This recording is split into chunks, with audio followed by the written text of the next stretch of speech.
O Manaus Trans fechou hoje os retornos da Avenida André Araújo, na zona centro-sul de Manaus. A mudança é experimental, só até às 7 horas da noite. Os dois retornos localizados na Avenida André Araújo, no trecho entre o Complexo Viário Gilberto Mestrinho e as proximidades da unidade do SAMU, devem permanecer fechados até às 7 da noite desta quinta-feira, para que técnicos do Manaus Trans trabalhem em uma pesquisa de velocidade de percurso que vai verificar a velocidade média praticada pelos veículos nesta avenida. Os resultados dessa análise vão subsidiar engenheiros e profissionais da estatística pertencentes ao Instituto quanto às condições da via e, assim, definir ações que visem melhorar a fluidez da circulação de veículos. E a chegada dos novos ônibus a Manaus, marcada para este mês, deve atrasar. Rafael Campos. Marcela, no edital consta que os 400 ônibus novos para atender a população aqui de Manaus deveriam estar na capital no máximo até o dia 27 de junho. Mas hoje, o superintendente municipal de transportes urbanos, Marcos Cavalcante, confirmou que deve sim haver atraso, até quando ele não soube dizer.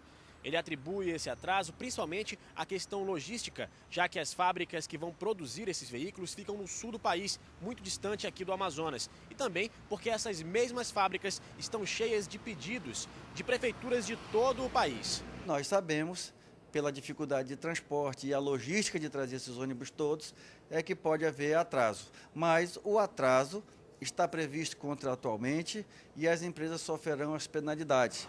Marcos Cavalcante confirmou também que enquanto esses ônibus não chegarem, o valor da passagem deve continuar o mesmo. Mas a população continua insatisfeita com a frota sucateada que circula em Manaus. Rafael Campos para o Jornal em Tempo. 30 mil mudas foram plantadas na zona norte de Manaus durante a abertura da Semana Municipal do Meio Ambiente. Adailson tem 13 anos, mas apesar da pouca idade, sabe da importância das plantas para o meio ambiente. Nós estamos contribuindo, né? Não só para a gente, como para o meio ambiente aí, deixar de poluir, não quebrar as plantas, né? Não cortar, não desmatar nada. Só plantar, né? Tudo de bom aí.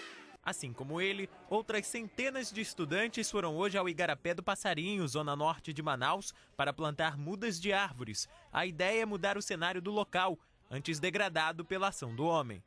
O nível de poluição não é tão alto, dá para recuperar o Igarapé do Passarinho e que a gente possa até voltar a tomar banho nele. Os 8 quilômetros do Igarapé receberam 30 mil mudas. O projeto pretende estimular a população a plantar árvores e contribuir para a recuperação de áreas atingidas por desmatamentos e invasões. Somos nós que degradamos a cidade, somos nós que poluímos, que invadimos e consolidamos essa cidade no modelo de ocupação desordenada. Plantar muda essa realidade, plantar muda essa tristeza. Até o fim do ano, outras 100 mil mudas devem ser plantadas na capital. Na abertura da Semana Municipal de Meio Ambiente, Débora, de 15 anos, resume por que plantar uma árvore pode ser tão gratificante. Para mim é assim, o sentimento, tá plantando uma árvore, você cria amor, você cuida, é um ato bom, é um ato muito bom plantar. A frota de motos aumentou em Manaus e com ela uma série de preocupações. As imprudências se tornam cada dia mais comuns.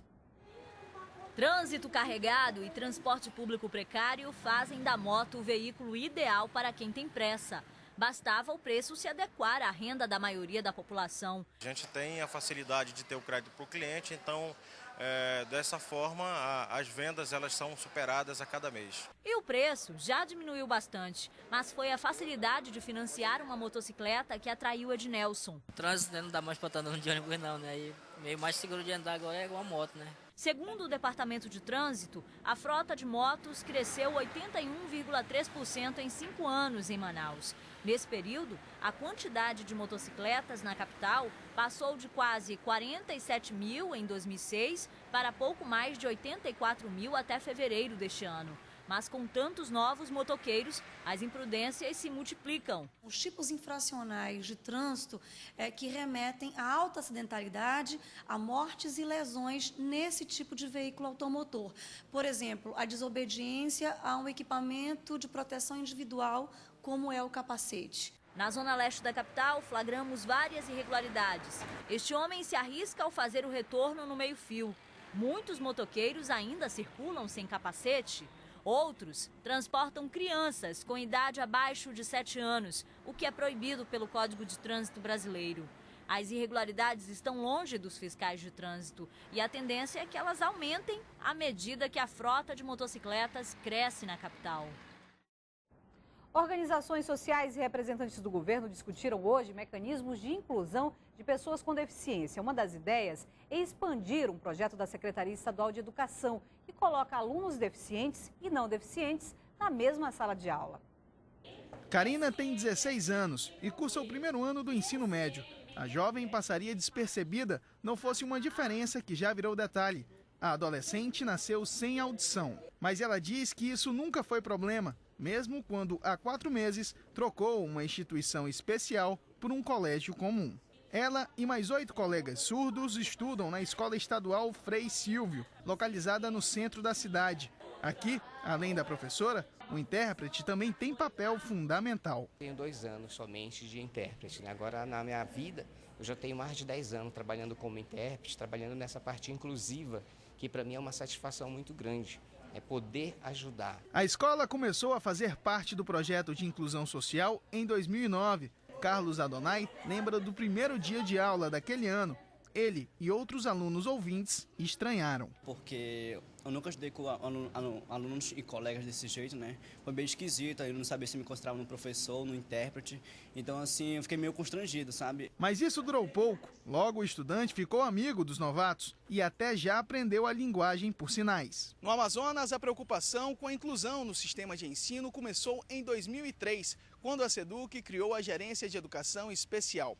Hoje, 1.642 alunos com algum tipo de deficiência ocupam salas de aulas em todo o estado. 990 vivem na capital, mas apenas 494 estudam em escolas comuns. Além disso, o governo do estado quer resolver outro grande problema. A maioria dos estudantes se formam no colégio depois dos 18 anos, o limite da idade escolar. Nós ainda temos um número grande de alunos que estão com idade um pouco mais avançada. Por quê? Pela própria dificuldade de ingressar na escola, chegam na escola muito tardiamente, nem sempre conseguem ser promovidos ano a ano, às vezes há repetência. O tema foi um dos destaques da Convenção dos Direitos das Pessoas com Deficiência, realizada hoje no auditório da Assembleia Legislativa. O debate obriga cada estado a promover a inclusão social. É uma demonstração muito grande da importância que esse segmento, o segmento do deficiente, tem dentro da sociedade. Nada como a igualdade, algo que precisa ser ensinado nas escolas e em casa também. Na primeira reunião que nós fizemos aqui, os pais perguntaram assim, falando da farda, de algumas coisas que a escola ia ter de novo. Aí um pai disse assim, professora, para os alunos deficientes, eles vão usar blusa diferente? Claro que não, pai. A gente fica por aqui. Muito obrigada para você que acompanha o Jornal em Tempo pela internet. Nós nos encontramos na próxima edição. Até lá.